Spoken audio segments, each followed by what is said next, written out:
এই কদমালি তুই এইফালে আয়। কে ও মুরা জামু কে? ওইটা মোর জায়গা মোর।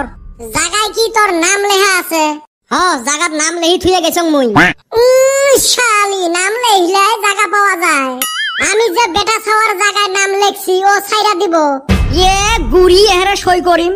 তোর বাপের দম আছে মোর জায়গাত আসা? দম নাইকা দেহি তো কিছু কইতাছি না। এ যেতে আছেন অতে বসি থাকো তো, স্কুল আসি কাজিয়ে বেসাল। এ বল্টু একটা কথা ভাবছিস?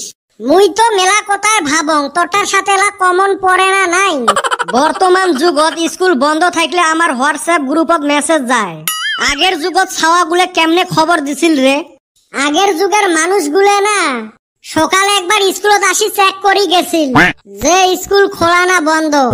আর আজকালি যুগত আমার আগত গার্জিয়ানে খবর পায়। হয় রে আগের যুগত স্কুলের জায়গা নিয়ে হাই রে মারামারি হছিল। আমার বাপ চাচারটাই শুনছিলেন সকালে যায়া বই থুয়ে জায়গা দখল করি আসছিল। সেলা আমরা বস্তা নিয়ে যায়া বসছিল, যার যার বস্তা তাইতেই বসছিল, কিসের আরো মারামারি? এ সুসে তোর বাপ তাইলে অঙ্গনবাড়ি সেন্টারত গেছিল, স্কুলত যায় নাই। এ সুসে আগের যুগত বেঞ্চে না আছিল স্কুলত, মানুষ গাছের তলতে লেখাপড়া করছে।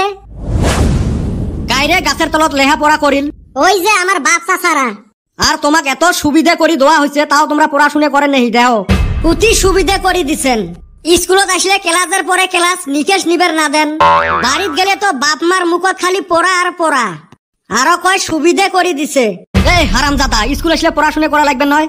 পড়াশোনা তো করা লাগবে, ওইটা আমরা জানি, কিন্তু তোমরা আজকে আমাক গণিত শিখেন তো? না মুই তো গণিত টিচার নহাং, মুই কে শিখেম? ওই তো দেহ তোমরা একটা সাবজেক্টের বাইরে অন্য সাবজেক্ট পান না। আমার কেমনে কুলে দেহ তো এই ৬-৭টা সাবজেক্ট এহলাই পড়া লাগে। এতে দেহ তো নিকেশ নেওয়ার টাইম আছে নাকি? শালা এলে ঝানুয়ে মরিস রে, এলের মুখের সাথে পাওয়া